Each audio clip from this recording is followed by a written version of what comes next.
The new LinkedIn Hiring Pro can't undo your last hire. The human postponer. They were the master of one phrase. I'll circle back on that. But 3 months later, you were the one doing all their work and wondering how big that circle is.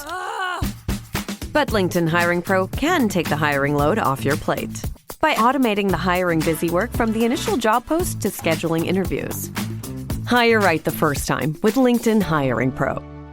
Post a free job today at linkedin.com/quality. Ah, celui-ci, je vais aimer vous le raconter parce que c'est une belle histoire et elle est toujours en cours, cette belle histoire avec mon grand Zozo. C'est vrai que l'histoire de Whitney et Paloma, c'était compliqué pour moi de vous raconter ça. C'est pour ça que j'ai traîné, hein. Je vous avais sur les réseaux en DM. Mais alors, c'est quand que tu nous racontes les histoires de... Et en fait, j'avais beaucoup de mal. Je voulais être prête pour le faire. Donc ça, c'est fait. Et maintenant, je vais vous raconter l'histoire de Zozo. Donc, petit flashback, petit résumé de la fin de l'histoire de Whitney. Si vous n'avez pas écouté ce podcast, vous pouvez aller l'écouter pour comprendre toute l'histoire. Et même si vous voulez remonter jusqu'à mon premier cheval, Gitan, comme ça vous aurez l'histoire du début, Gitan, Paloma, Whitney et ensuite mon Zozo. Donc Whitney, je la vends. Parce que j'arrive pas à m'en sortir avec elle. Et je fais donc, entre guillemets, l'échange avec Zozo. Alors l'échange, je me fais un peu entourlouper. À l'époque, j'ai un coach, Francis, où je lui dis que j'ai pas les moyens de m'acheter un cheval. Mais que je veux bien faire un échange entre Whitney et un nouveau cheval qui soit plus pratique, comme on disait à l'époque, et qu'on dit peut-être probablement encore maintenant, mais ce mot m'insupporte, parce qu'en fait, c'est pas le cheval qui est pratique, c'est toi qui montes mal, Steph, en fait. C'est toi qui comprends mal les chevaux, c'est toi qui fais mal, et c'est toi qui rend ton cheval compliqué, en fait. Mais bon, à l'époque, malheureusement, j'avais pas la remise en question que j'ai eue il y a quelques années avec Andy Booth notamment, et en me mettant à l'équitation éthique qu'on appelle éthologique.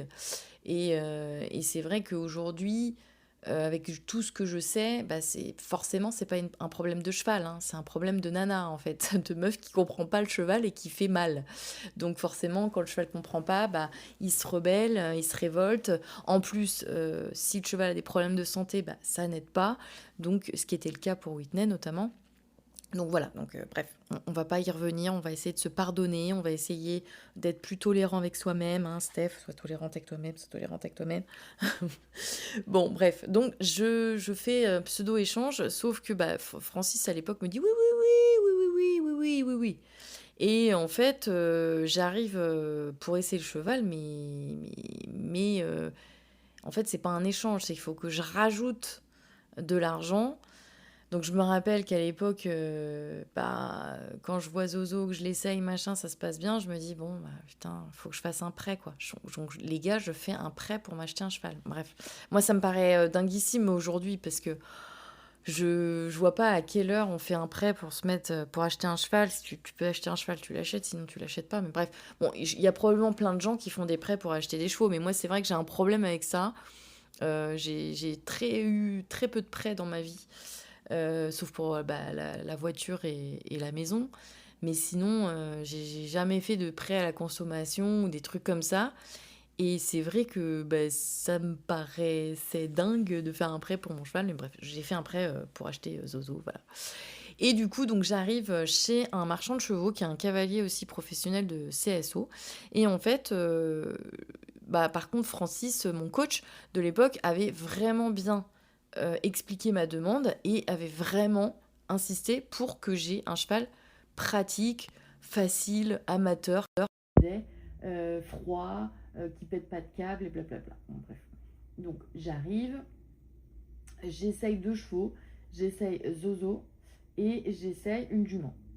La jument, elle est très jument forcément, comme on peut dire aussi. Donc très jument, ça veut dire quoi ? La jument, elle a peut-être probablement mal aux ovaires. C'est un peu le même genre que Whitney. Elle est super cool et tout ça. Elle a un caractère très sympa, mais elle est très vive et elle est très sensible. Donc moi, je reconnais un peu ma jument dedans. Je dis non, je veux pas revenir dans le même truc, parce que Whitney, quand je l'avais essayé, c'est pareil. Elle était très pratique. Et puis au fur et à mesure, forcément, parce que c'était moi le problème, hein, les gars, au fur et à mesure, ça s'était empiré. Donc je voulais pas retrouver le même truc. Et je voulais un hongre. J'avais eu Gitan, mon premier cheval que j'avais toujours d'ailleurs, hein, et que j'ai toujours, hein, qui a plus de 30 ans maintenant. J'avais beaucoup aimé la froideur en fait du hongre au final. C'est toujours un tempérament égal, il n'y a pas de chaleur, voilà. Bref. Donc j'essaye Zozo. Ça se passe hyper bien. Il est hyper cool, il est hyper gentil, il est tout calme. Bref, je me rappelle, c'était au mois de février.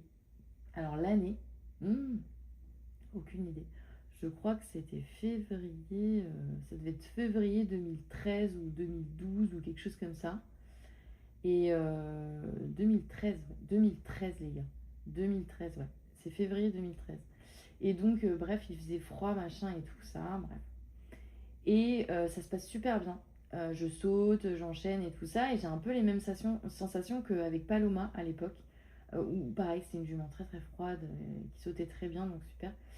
Et donc le marchand, Alan il s'appelle, il m'explique un peu son histoire et il me dit que ce cheval appartenait à Rodolphe Scherer, qui est un cavalier olympique français de concours complet, un ancien, et que je connais bien puisque c'est un peu la star du coin, qui habite vraiment pas loin de chez moi. Et moi j'ai monté et j'ai eu Gitan en pension chez Stéphanie à l'époque. Et Stéphanie, c'était une élève du père de Rodolphe Scherer, Yvan Scherer, qui est une pointure dans la région. Tout le monde le connaît. Et puis, enfin, le connaissait parce qu'il est plus de ce monde. Et surtout, il était hyper fort. Bref, c'était quelqu'un qui travaillait les chevaux dans le bon sens. Et Rodolphe avait également cette réputation. Et bah, complétistes, donc des gens qui, logiquement, entre guillemets, s'occupent des chevaux correctement. Parce que moi, je trouve que les complétistes, ils ont vraiment une bonne préparation des chevaux, une bonne récup des chevaux, enfin bref. Donc, j'ai très bons a priori, du coup, parce que moi, j'ai une très bonne image de Rodolphe Scherer et tout ça. Donc, du coup, je décide de faire passer la visite veto. Il y a un petit truc qui va pas chez le cheval, c'est qu'il harpe du postérieur droit, et je le remarque vite fait. C'est pas très très flagrant au final, et je fais venir donc un veto qui me fait une visite, qui me dit effectivement il y a un truc qui me paraît louche, jarret droit, on va faire une radio au jarret. Il fait une radio au jarret, il trouve rien, il me dit j'émets un avis moyen quoi, enfin c'est comment dire. Vous savez, ils mettent favorable, défavorable, et là il dit sous réserve, voilà, sous réserve. Bon, le cheval me plaît vraiment. Francis me dit, écoute, tous les chevaux, et il a pas tort, hein, tous les chevaux ont un truc. Si il y a rien dans le jarret et qu'il boite pas, bon, il boitait pas, hein, c'est vraiment par intermittence. Il avait un espèce de petit, il harpait du postérieur, quoi. Il donnait bien ses pieds, hein, sincèrement, il donnait plutôt bien ses pieds à l'époque. Il n'y avait pas de problème. Il avait 5 ans, hein, et demi quand je l'ai récupéré. Et bref, donc je le prends, je l'achète, je fais mon prêt. Et je commence à donc travailler avec Francis, ça se passe hyper bien. Zozo, c'est un cheval qui a énormément de force, donc en fait j'enchaîne très vite 1 m 105, 110 facile à la maison. Il est très très franc, enfin bref, tout se passe super bien. Par contre, il manque d'état, donc Francis, pareil, il mangeait bien à la cantine chez lui, il décide de bien le retaper, donc il lui donne à manger, il lui donne à manger, il lui donne à manger. Il se retape, mais pas tant que ça, quoi. Il mange énormément, mais il est pas beau, quoi. Il fait encore un peu fit, quoi. Alors au début, on pense que c'est parce que c'est un cheval de compétiste et que il avait fait les championnats de France jeunes chevaux avec Rodolphe. Rodolphe, moi j'ai rien à dire de particulier. Il s'occupe très bien de ses chevaux. Le seul petit bémol que je peux émettre, c'est que Zozo à l'époque, quand il était chez lui, il était tout le temps au box en fait. Et ça, je kiffe pas du tout. Bon, allez, faut remettre les choses dans leur contexte. En 2013, c'était encore un peu archaïque, hein, les chevaux calés au paddock. C'était pas rare, hein, faut pas exagérer, mais on gardait les chevaux de sport en box, quoi. Voilà, on gardait les chevaux de sport en box. Donc le cheval était en box, on le sortait, on le travaillait, puis on le remettait en box, on le mettait au paddock de temps en temps, quoi. Donc ça, il était comme ça chez Rodolphe. Les raisons, elles sont plutôt obscures de pourquoi il l'a vendu. On sait pas, parce que alors, voilà, on sait pas trop. J'ai pas de réponse. Vraiment, personne me dit. Alors, je vois bien qu'il harpe, donc je me dis, bon, bah voilà, ils l'ont dégagé parce qu'il avait un problème. Mais moi, pour faire ce que j'ai à faire, et le veto m'a dit ok, c'est bon quoi. Donc bref, ça se passe bien. Le premier hiver, au mois de février, je fais une première saison de concours. Ça se passe plutôt très très bien. Je suis presque toujours sans faute ou classée sur des petites épreuves. Je commence vraiment très bas. Je fais des 95, des 1 mètre et tout. Enfin, ça se passe super bien. Il est super mignon et tout. Et d'un seul coup, donc la première saison de concours, vraiment incroyable. Je prends donc mon cheval chez moi, puisque bah, j'achète à l'époque avec mon ex-mari la propriété équestre que vous avez connue dans les vidéos Ponycorn, où j'avais mes chevaux à la maison, en 2014, donc un an après. Et j'emmène donc Zozo avec moi. Donc la première année où je l'ai, c'est vraiment génial, hein, ça se passe super bien, je m'entends trop bien avec lui, en concours, il est vraiment génial. On voit bien qu'il harpe de plus en plus du postérieur, mais bon, je m'inquiète pas, le veto a dit que c'était pas grave. Voilà, bref. Je l'ai chez moi, et je me rappelle, le premier hiver, alors moi, chez moi, par contre, du coup, et chez Francis, j'avais fait le même principe, c'est-à-dire qu'ils allaient au box la nuit, et toute la journée, il allait au paddock. Donc j'avais fait le même truc au paddock, et j'avais ramené donc mon vieux cheval gitan, à l'époque. Donc ils étaient tous les deux dans les prés, quoi. Et le premier hiver qui arrive, donc on a la maison l'été, le premier hiver qui arrive, c'est une catastrophe. C'est une catastrophe parce que en fait, il devient incontrôlable. Mais alors, incontrôlable au point de me foutre par terre, d'une violence inouïe parce qu'il a une force, mais en fait il m'embarque, il commence à donner des coups de cul très forts. Je me retrouve sur l'encolure, il prend peur, il m'embarque et là c'est la merde. Et il me fout par terre, donc je me retrouve à me taper des tôles phénoménales. Et en plus, ce qui est dangereux, c'est qu'à l'époque, donc, on achète la maison et on a fait beaucoup de travaux dedans et on les a fait au fur et à mesure. Et je me rappelle, les 6 premiers mois, on n'a pas de, comment dire, merde, de porte, de portail en fait. La propriété est ouverte sur la route. Et en fait, il y a une route très passante qui passe juste devant la propriété, hyper dangereuse. Parce que je vous raconterai l'histoire de cette maison d'ailleurs, qui est une histoire hantée. Je vous la raconterai liée à cette route, je vous la raconterai en podcast, promis. Et du coup, la route est très passante et les voitures, elles roulent comme des baisers, hein. Ils roulent entre 90 et 120 km/h sur une départementale, les gars. Oui, oui, on est là-dedans. Et Zozo, en fait, bah, moi je mets à l'époque une chaîne, en fait, pour barrer, pseudo-fermer le portail pour pas que les chevaux se barrent. Et pipi de chat. Et le Zozo, quand il m'embarque, il se barre et il saute la chaîne, il saute la clôture de la carrière, il saute la chaîne et il se barre sur la route. Et je l'ai récupéré 3 fois comme ça. Avec les bagnoles, j'arrêtais toutes les voitures sur la route. Moi, je me mettais au milieu de la route, mais l'inconsciente, hein, pour arrêter toutes les voitures, pour que les voitures fassent un barrage à mon cheval qui était parti de plein galop sur la route. Enfin, il paniquait, il pétait des câbles. Et je ne comprenais pas pourquoi mon cheval faisait ça. Au bout d'un moment, il me le fait quand même sur 1 ou 2 mois. Au bout d'un moment, je décide, enfin, avec lucidité, parce que la meuf elle attend 2 mois quand même, de consulter un vétérinaire. Parce que je me dis, bon, il a peut-être mal quelque part, tu vois. Je me dis, s'il me fout par terre, c'est qu'il a peut-être mal au dos.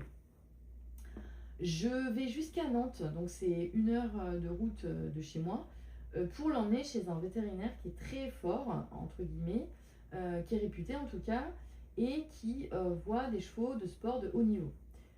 C'est Francis qui me le conseille, machin et tout. Je fais le check-up. Et là, effectivement, des échos, des radios dans tous les sens. Et là, effectivement, le veto voit une inflammation au niveau des cervicales basses.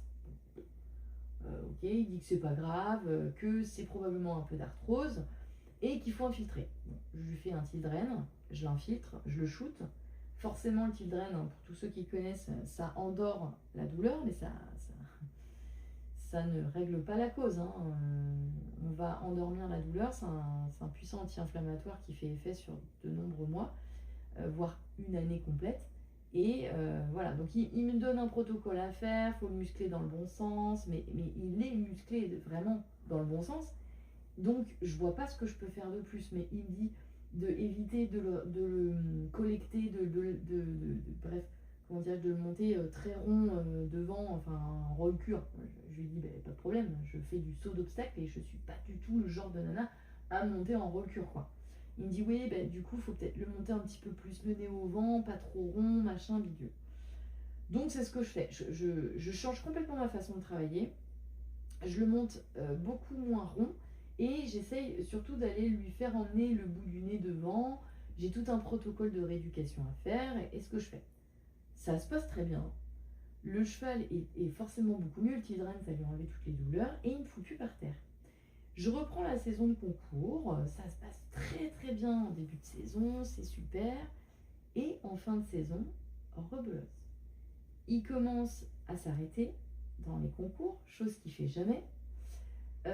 Il a, je me rappelle d'un truc de fou, un concours, je l'attache à mon vent, comme d'habitude, il bougeait pas, mon amour, et il tombe, en fait, il y a ses antérieurs, qui cèdent et il tombe sur les genoux, juste avant mon tour. Et là, je panique, je me dis, oh, et je le fais marcher dans tous les sens, je vois que ça va, je le fais trotter, ça va, et je me dis, bon, je vais quand même partir sur mon tour, quoi. Je me rappelle plus exactement ce que j'ai fait, je sais plus si c'était une catastrophe ou si j'étais sans faute, mais je crois pas que c'était fameux d'ailleurs. Mais avec le recul aujourd'hui, je me dis, mais pourquoi je suis partie sur le tour? Le cheval il se pète la gueule comme ça au repos. Sur le coup, j'ai cru que c'était de la narcolepsie. J'ai cru qu'il s'était endormi. Et en fait, non, pas du tout. En fait, vous allez savoir pourquoi. Enfin, spoiler, vous savez déjà si vous suivez mes réseaux, mais vous allez savoir pourquoi il est tombé comme ça pour rien. Donc, bref, après cet épisode-là, je décide quand même de le remmener chez le véto. Rebelote, le même véto. Il me dit oui, toujours le même problème, on va l'infiltrer, Alors, ce véto-là, je donnerai pas son nom parce que ça sert à rien de pourrir les gens. Mais franchement, c'est un gros bolos. Parce que le mec, il sait faire que ça. Il sait faire que infiltrer. Donc, il me l'a infiltré dans tous les sens. Le cheval, je m'en suis tirée pour une blinde et le cheval, il était rempli de produits chimiques dans tous les sens. À l'époque, il faut savoir que j'étais pas encore à mon compte de masseuse équine. J'avais vraiment juste des bases de massage de par mon expérience d'auxiliaire vétérinaire. Et j'étais pas du tout formée comme je le suis aujourd'hui, clairement, pour être honnête. Et j'ai été auxiliaire véto quand j'avais 20 et quelques années. Donc je peux vous dire que ça faisait longtemps que j'avais oublié le truc, quoi. Donc vraiment pas la fibre en plus. Enfin, c'est vrai que je pense que ça a été une mauvaise expérience quand j'ai été auxiliaire veto de par la perte de Paloma, si vous écouterez le podcast. Et je pense que j'ai complètement raccroché ça, j'ai arrêté, enfin j'ai travaillé en tant qu'auxiliaire veto, pas très longtemps en plus, mais j'ai complètement mis ça de côté parce que je voulais occulter ça, je voulais plus y penser, enfin on refoule, voilà, on refoule. Et aujourd'hui encore, franchement, vous allez rigoler, mais quand ma jument, elle a fait une colique il n'y a pas très longtemps, j'ai tellement paniqué quand elle a commencé à faire sa colique que j'ai failli piquer dans la cervicale, les gars. Mais en fait, j'ai tellement un trauma avec ce truc-là que je perds mes moyens. Je pense qu'aujourd'hui, je serai de nouveau auxiliaire veto, je serais vraiment pas bonne, je pense, clairement. Parce que pour moi, c'est vraiment lié... à Paloma, plein de trucs et tout, et du coup j'en perds mes moyens. Et puis ça fait tellement longtemps, mon Dieu, que je serais très mauvaise, je pense. Mais bref, donc du coup je suis pas formée massage comme je suis aujourd'hui, donc il y a des trucs que je percute pas, tu vois. Et franchement, ça arriverait aujourd'hui, je percuterais. Mais forcément, j'ai pas la même expérience. Bon, bref, voilà. Et donc, du coup, il me l'infiltre dans tous les sens. Et il finit par me dire quand même que si ça revient, il faudra peut-être penser à le mettre à la retraite parce que... Ou aller pousser plus loin les recherches parce que c'est bizarre, quoi. Bon, bref, pareil. Je l'infiltre, je fais mon travail d'hiver, je fais tout mon protocole d'hiver. La saison d'après arrive. Je recommence les concours. Rebelote. Début de saison, ça se passe bien. Milieu de saison, ça commence à couiller. Fin de saison, c'est la catastrophe. Donc, rebelote. Mais cette fois, je me dis, je vais changer de veto parce que j'ai pas envie qu'il me le réinfiltre dans tous les sens, encore plus fort à chaque fois pour que dalle quoi. Donc, je vais chez docteur Geffroy, Olivier Geffroy, qui est un des meilleurs docteurs vétérinaires de l'Ouest concernant la biomécanique. Et enfin, ce docteur me trouve. Alors, il faut dire que j'y ai passé la journée dans cette clinique veto et ils m'ont fait un IRM complet du cheval. Il est passé dans une machine et ils me l'ont scanné de la tête aux pieds. Parce qu'ils ne trouvaient pas non plus avec les échos. Ils voyaient bien qu'il y avait des trucs au niveau des cervicales, mais ils ne comprenaient pas pourquoi il y avait plein de problèmes comme ça. Il harpait, il donnait plus le postérieur droit. L'antérieur gauche, ça commençait à devenir hyper compliqué. Il me demande, alors vu que c'était la première fois qu'il le voyait, il ne savait pas comment je l'avais eu au début, mais je lui dis, ben non, ça a empiré, ça, avant c'était pas comme ça. Donc il me dit, ouh là là, il y a des trucs bizarres et tout. Il me le scanne de la tête aux pieds et le verdict tombe. Il me dit, écoutez, votre cheval, c'est fini. Là, faut arrêter. Ça, c'est dangereux parce que il est ataxique. Et là, oh, je tombe des nues parce que jamais j'aurais pensé ça. Alors, à l'époque, l'ataxie, pour moi, je ne sais même pas trop ce que c'est. Donc, il m'explique tout ça. Enfin, je ne sais pas trop ce que c'est. Je sais bien ce que c'est, mais je ne comprends pas comment mon cheval est devenu ataxique puisque moi, il ne s'est jamais rien passé. Donc, j'ai pas eu d'accident, une chose comme ça. Donc, il me dit, il a des lésions au niveau cervical. Il a probablement eu un choc, un accident. Il me dit, vous l'avez depuis quel âge? Je lui dis, j'ai depuis 5 ans et demi. Donc, je vois pas. Moi, il n'a jamais eu d'accident. Il me dit, bon, bah, c'est probablement dans sa vie d'avant. Et c'est vrai que donc avec Rodolphe Scherer, je suis allée faire plusieurs stages avec Zozo chez lui pour travailler mon cheval et tout ça et tout ça et tout ça. Et c'est vrai que il me l'avait dit. Alors il a toujours été franc. Il m'a dit oui, de toute façon il a un problème avec son postérieur droit. C'est pour ça qu'on l'a vendu. Enfin moi, il n'a jamais essayé de m'entourlouper à me dire ah bon. Non, non, il m'a toujours dit ça. Mais je lui ai demandé s'il avait eu un accident et tout ça. Il m'a jamais répondu, très clairement. Hein, il m'a jamais honnêtement répondu. Mais bon, je pense qu'il a dû avoir une chute avec Rodolphe, probablement. Je ne sais pas. Je saurais jamais. Et quand bien même, si c'est arrivé, c'est la vie. Enfin, je veux dire, le cavalier fait pas exprès de faire une chute avec le cheval, quoi. Voilà. Donc, soit c'est une chute, soit c'est génétique. Et en fait, Zozo venait d'un élevage dont la mère avait produit plusieurs chevaux. Ça, je l'ai appris plus tard. Qui étaient tous ataxiques. En fait, la mère produisait des chevaux défoncés, quoi. Broc. Alors, Broc, on m'a demandé il y a pas longtemps en DM, suite à un de mes podcasts, ce que ça voulait dire. Alors, quand je dis qu'un cheval est broc, ça vient de broc cassé, quoi. Le verbe anglais broc, to break, broke, broken, quoi. Donc, broc cassé, quoi. Pour moi, c'est mon mot pour dire un cheval qui est broc, c'est un cheval qui est pété, quoi. Donc voilà. Donc, la mère. Darline, de son petit nom, fait que des chevaux broc, des chevaux boiteux, pourris, dégueulasses. Donc elle a été arrêtée, enfin ça c'est les rumeurs, hein, mais après ils ont arrêté de faire des poulains en gros parce qu'elle faisait que des trucs cassés en deux, quoi. Donc bref, donc soit c'est génétique, ça vient de la maman, soit il a eu une chute. Donc ça je saurais jamais, bref, je m'en fous un peu, hein, de toute façon il n'y a pas d'importance. Et donc il me dit ça. Alors moi, en plus à l'époque, moi je vois que par la compétition et le CSO et ou le dressage parce que forcément quand je voyais que ça se passait pas très très bien en CSO, j'ai commencé à me mettre un petit peu au dressage. Et puis après quand le veto m'a dit non, faut monter plutôt nez au vent, tête en bas, je me suis dit bon, je vais arrêter le dressage, puis je vais peut-être plus trop faire de CSO. Puis après je me voyais qu'il sautait, qu'il se sentait bien, donc je me dis bon, je vais faire du CSO. Bref. Et je voyais que par la compète en fait, je n'arrivais pas à prendre du plaisir autrement à cheval, ce qui est complètement con parce qu'aujourd'hui je prends bien plus de plaisir à être à pied et j'ai arrêté complètement la compète parce que je ne supporte plus de voir des chevaux en détresse parce que clairement, hein, quand on est formé au comportement équin, on s'aperçoit qu'en concours, les chevaux sont tout le temps stressés. Ils ont des signaux de détresse et moi je peux plus voir ça, j'arrive pas. Donc je déteste, je veux plus aller en compétition, je n'aime pas ça. Je vois les chevaux stressés, ça me fait de la peine. Et j'aime pas ça. Donc voilà. Mais chacun a son truc, hein. Je jette pas la pierre aux gens qui font de la compète, loin de là. Souvent, c'est des gens qui prennent bien soin de leurs chevaux. Et encore une fois, il en faut pour tous les goûts. C'est pas parce que moi, ça me fait de la peine et ça me stresse que c'est la science infuse et puis qu'il faut arrêter tout le monde arrêter de faire de la compète et que je stigmatise les gens. Non, pas du tout. Moi, j'ai fait beaucoup de compète.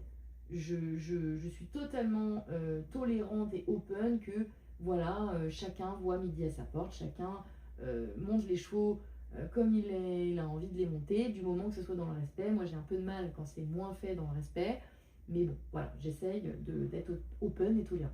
Je ne stigmatise pas le concours, surtout quand c'est bien fait. Et il y a des chevaux, hein, il y a des chevaux qui ne sont pas stressés en concours. Par exemple, il y a des cavaliers de haut niveau qui font ça bien. Je pense à Grégory Cotard qui monte ses chevaux dans une intelligence. Je pense à Luca Moneta, je pense à Luciana Diniz. Il y a des gens qui essayent quand même d'avoir vraiment une équitation éthique, on va dire. Et bon, malheureusement, c'est pas la majorité, mais ça, c'est un autre débat. Donc moi, la compétition, vous l'aurez compris, c'est plus trop mon délire. Mais à l'époque, je suis fan de ça.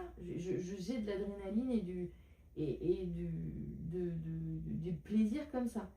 Donc quand il m'annonce ça, bah, je me dis, bon, bah, je suis hyper malheureuse, mais je me dis, si c'est pour la santé de mon cheval, c'est la santé de mon cheval avant tout. Donc je décide à l'époque d'arrêter toute la compétition et de le mettre à la retraite. Et en fait, à l'époque, je commence l'année d'après à me mettre à mon compte en tant que masseuse et je me forme, etc. Et en fait, à l'époque, il me dit, écoutez, parce que je le fais suivre en fait régulièrement chez lui, je lui fais plusieurs check-ups. Il découvre le truc une année avant. L'année d'après, je me mets à mon compte, je me forme en tant que masseuse et il continue de le suivre parce que en fait le cheval souffrait quoi, clairement. Hein, il avait vraiment mal, donc en fait on lui faisait des soins, on lui faisait des anti-inflammatoires pour qu'il puisse au moins avoir une vie de cheval correcte au pré quoi. Et je le revois donc l'année d'après pour faire un check-up. Et il me dit, bon, j'ai pas envie de l'infiltrer cette fois-ci. Il me dit, on discute et tout, puis il me dit, ben, vous êtes dans le massage, essayez des trucs sur votre cheval. Et il me dit, vous avez rien à perdre en fait. Et il me dit, ma femme, donc à l'époque sa femme, qui est plus sa femme, mais avec qui je travaille aujourd'hui de façon régulière pour des clients, qui est physiothérapeute et vétérinaire spécialisée dans la biomécanique et qui est une des meilleures aussi dans l'Ouest, Émilie Dallongeville de son nom, et bien il me dit ma femme fait de la physiothérapie, donc au pire vous lui faites faire des séances de laser ou trucs comme ça quoi. Et je lui dis d'accord, je lui dis bah, avant de faire les séances de laser, je vais tester des trucs, ça va être mon cobaye en fait, mon cheval. Et en fait, à l'époque, si vraiment je décide d'être masseuse à mon compte, en gros, parce que je suis prestataire de service à la base, donc je fais les box, je garde des écuries et tout, et je décide vraiment de me former vraiment dans le massage équin, c'est pour lui, c'est pour Zozo en fait, c'est pour le soulager. Et en fait, c'est lui qui déclenche mon métier que j'ai aujourd'hui en fait, à l'époque.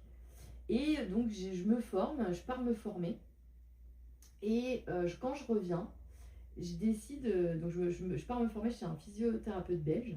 Et quand je reviens, en fait, je décide d'appliquer tout ce que j'ai appris sur mon cheval. Et je fais un protocole, mais hyper sérieux, pendant 6 mois, où je le masse tout le temps.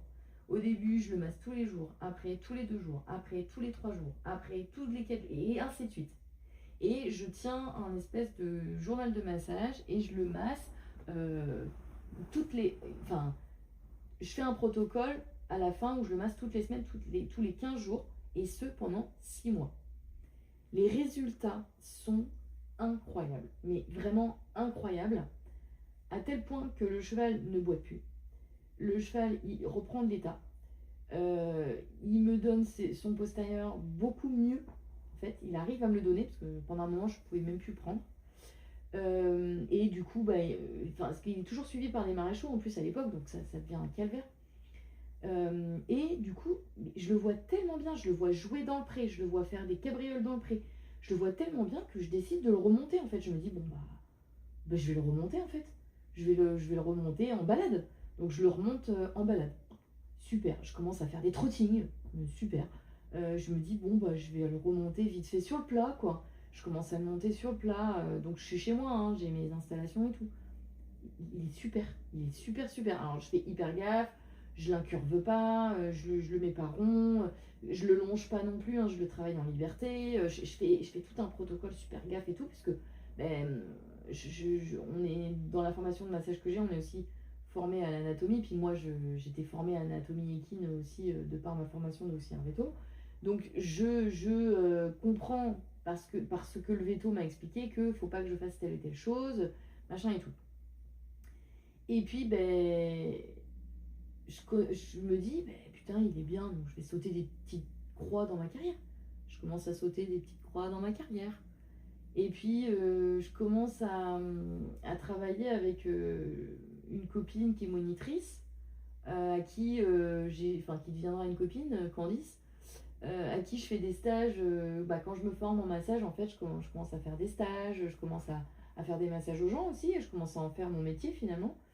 Et puis, qu'est-ce que je voulais dire bah, du coup, elle me coach. Puis elle me dit, bah écoute, on va essayer d'enchaîner un petit parcours de croix. Puis on enchaîne un petit parcours. Et puis on monte un petit peu les barres. Puis ça se passe super bien. Puis le cheval, il est en pleine forme. Et puis ben là, je me dis, bon, bah écoute, je vais réessayer de faire un peu de concours, mais genre une fois par mois, tu vois, d'avoir un truc super light. Et c'est ce que je fais. Et mon cheval, alors, je décide de faire des petites hauteurs parce que à l'époque, avant que je l'arrête, mon objectif c'est d'aller refaire de la 115, machin, j'ai des objectifs de sport. Et là, j'ai zéro objectif en fait. Je suis trop heureuse parce que mon cheval il va trop bien. Et par contre, je le prépare comme un cheval 5 étoiles. C'est-à-dire qu'il a son massage avant d'aller sauter, il a son massage après aller sauter, enfin après le concours. Je le longe, enfin je le travaille en liberté tout le temps, je l'échauffe avant. Enfin, je fais un protocole. Il a des couvertures back on track, des machins, des gels de massage. Je le prépare comme un cheval 5 étoiles. Et j'ai des trucs de malade en concours. Je recommence à faire des sans fautes, je suis classée, mais je fais des petites épreuves. Je fais de la 105, je fais de la 95, je fais de la 1 mètre, je fais des trucs où je m'amuse. Et en fait, j'ai réussi à le tenir comme ça plusieurs années, jusqu'à sa vraie retraite en 2019 ou 2020, je sais plus, 2019 je crois. Et là, bonheur quoi. Bonheur parce que en fait mon cheval, grâce au massage, je ne l'ai plus jamais réinfiltré les gars, hein, sans mentir. Grâce au massage en fait, j'avais réussi à stabiliser son ataxie, euh, à ce qu'il se sente bien, à ce qu'il ait plus mal, et surtout bah, à pouvoir continuer de le monter parce qu'en fait dans la taxi il fallait que je continue de le monter pour continuer qu'il soit musclé en fait. Et en fait les années passent, et tous les ans en fait pour avoir une meilleure formation pour lui en massage, je me forme et je me spécialise dans plein de trucs et je fais plein de formations. Enfin bref, vous irez voir si vous voulez sur ma page de ma formation de massage équin en ligne, parce que oui, du coup, j'ai créé ma formation de massage équin en ligne. Si vous avez envie de vous former au massage équin et de donner du bien-être à votre cheval, j'ai créé une masterclass pour vous permettre de préparer votre cheval musculairement, l'aider à récupérer après un effort. Il y a de la correction vidéo, donc c'est-à-dire que vous filmez en train de masser. Et moi, je corrige votre technique jusqu'à temps qu'elle soit bonne. Elle est illimitée, cette correction vidéo. Et pendant toute la durée de la formation, il y a 6 modules de massage. Donc bref, si vous avez envie d'en savoir plus, vous pouvez aller voir dans ma bio Insta. Vous avez le lien de ma formation de massage équin en ligne. Et vous avez également mon CV avec toutes les formations que j'ai faites et toutes les spécialisations. Et en fait, j'ai vraiment fait pour mon cheval en fait. J'ai vraiment fait tout ça pour mon cheval pour être au top dans les soins pour lui. Et ça m'a amené à en faire mon métier. Et aujourd'hui, ben, Zozo, il a... quel âge il a? Il est né en... En quelle année il est né? Je crois, si je dis pas de bêtises, ben, en 2013, il avait 5 ans. Ben, il est né en 2007. Non, je dis n'importe quoi. Il n'est pas né en 2007. J'ai un problème de calcul mental. 8, 9, 10, 11, 12. Si, c'est ça. Il est né en 2007 et quand je l'ai eu en début 2013, c'était son année de 6 ans. Voilà. Donc il est né en 2007, donc ça, il va avoir 20 ans l'année prochaine. Et mon cheval, il est en pleine forme aujourd'hui, quoi. Alors oui, la taxi, c'est galère, hein, je vous dis. Il tombe pas, hein, je pourrais le remonter en balade sans aucun problème. Je le monte de temps en temps en balade d'ailleurs, mais je le travaille plus, hein, il est à la retraite maintenant. Mais par contre, il joue au pré, il est en pleine forme. Il est en pleine forme. Et ça, c'est le plus beau des cadeaux que je puisse avoir. Et je ne l'ai plus jamais réinfiltré. Les seules choses qu'il a, les seuls soins qu'il a, c'est une cure pour l'arthrose l'hiver. Toujours. Parce que c'est très difficile pour lui. Il est couvert avec une couverture Back-on-Track pour stimuler sa circulation sanguine et donc, pareil, soulager son arthrose et les douleurs articulaires. Et il est au box la nuit et il est couvert. Et surtout, parce qu'un cheval qui est arthrosique et qui a de l'ataxie, les crises inflammatoires arthrosiques, elles sont très fortes quand il fait froid et humide. Donc il faut qu'ils aient chaud, en fait, ces chevaux-là. Donc je fais très attention à lui. Et il est massé. Alors, forcément, il est beaucoup moins massé qu'avant. C'est les cordonniers les plus mal chaussés, je dirais. C'est vrai que je suis pas très assidue avec mes chevaux. Surtout depuis que Zozo est à la retraite. C'est pas bien du tout, parce que c'est complètement con. Oui, je le masse et il adore ça. Et enfin, c'est son plaisir. Et d'ailleurs, j'ai hâte de rentrer, parce que je suis toujours aux États-Unis, hein. J'ai hâte de rentrer dans 3 semaines pour pouvoir masser mes chevaux. J'ai trop envie de passer du temps avec eux. Donc, j'ai trop envie de les masser chacun leur tour. Mimi, Zozo, Mumule. Et parce que Mumule, Mumule a droit à son massage aussi. Et de m'en occuper vraiment pleinement. Donc voilà, alors c'est vrai que j'ai pas trop raconté. J'ai plus raconté ses problèmes de santé dans ce podcast. Mais c'est parce que Zozo, c'est vraiment un cheval qui est très important dans ma vie, comme tous mes chevaux. Mais et je m'en rends vraiment compte en racontant ce podcast, c'est rigolo, hein. Mais c'est grâce à lui si aujourd'hui j'ai ce métier de masseuse équine qui est un des plus beaux métiers du monde, je vous dirais. Parce que en fait, c'est avec tous ces problèmes de santé, c'est lui qui m'a forcé à me former, à aller plus en profondeur là-dedans et devenir la masseuse que je suis aujourd'hui. Et je suis très très fière de ça. Chaque cheval, je pense, nous apporte quelque chose. Whitney, je l'ai sacrifié, entre guillemets, pour Zozo. Je regrette pas, hein, d'avoir rencontré mon cheval, hein, Zozo, parce qu'il est vraiment extraordinaire. C'est un amour. En plus, il est gentil. Mais c'est un amour. C'est un amour, ce cheval. Je crois que j'ai jamais rencontré un cheval aussi. Je suis pas objective, forcément, tout le monde va dire ça quand on parle de nos chevaux, mais j'ai jamais rencontré un cheval aussi gentil que lui. Il est adorable. C'est un amour. C'est vraiment un cheval super. Et quand il avait ses crises et qu'il me foutait par terre, c'est simplement parce qu'il avait mal et qu'il paniquait. En fait, ce qu'il faut savoir, hein, ça c'est important. Vraiment, c'est une information importante que j'ai appris dans mes formations en éthologie. C'est qu'un cheval n'a pas conscience de la douleur, d'où elle vient. En fait, il pense qu'il se fait attaquer. Par exemple, vous savez, quand vous avez une douleur sciatique et ça vous lance, ça vous fait un coup de jus, un coup d'électricité, nous on sait, on se dit ah putain merde, j'ai une sciatique, j'ai mal quelque part. On n'est pas en train de se dire que c'est un carnivore qui va nous bouffer, quoi.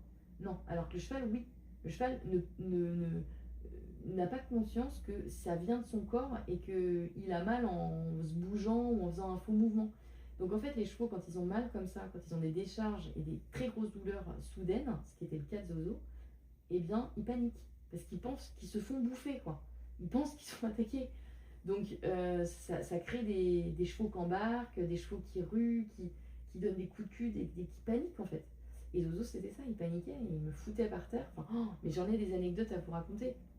Une fois, un concours à Niort, pareil, ça lui arrive, je suis dans le paddock de détente, et c'était cet hiver-là, hein.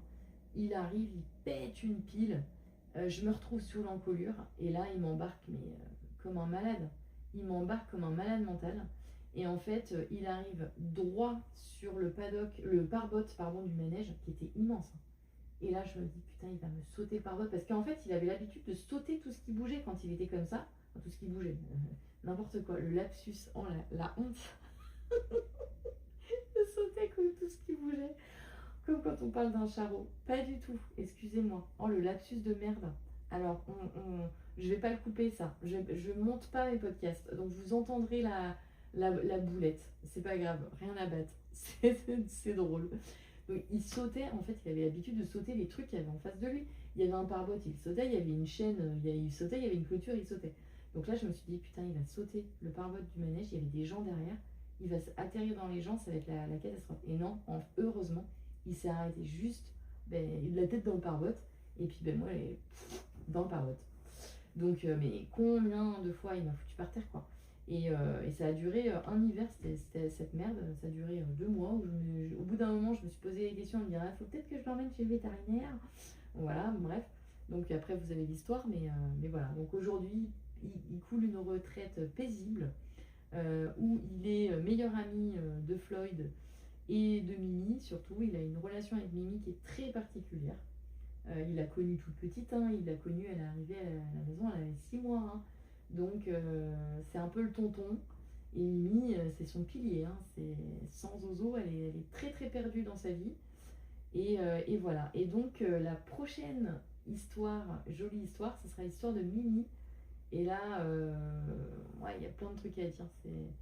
C'est une belle histoire, Mimi aussi. Et après, il y aura Mumule, bon, meilleur pour la fin, j'ai envie de vous le dire, parce que Mumule, c'est le chouchou de tout le monde. Et c'est vraiment une petite vedette. Donc voilà. Donc j'espère que ce podcast vous a plu, qui était plutôt axé, complètement axé cheval. N'hésitez pas à me faire des petits retours en DM, à me dire si vous avez bien kiffé. Et si vous aimez mes podcasts et que vous ne l'avez pas encore fait, mettez-moi 5 étoiles, comme sur Google. 5 étoiles. Comme ça me fera trop plaisir et ça permettra de mieux référencer mon podcast et de faire connaître ce podcast à d'autres personnes. Donc sur ce, je vous fais des très gros bisous et je vous retrouve comme tous les jours, n'importe quoi, comme toutes les semaines, tous les mardis et tous les vendredis à 22h. Salut!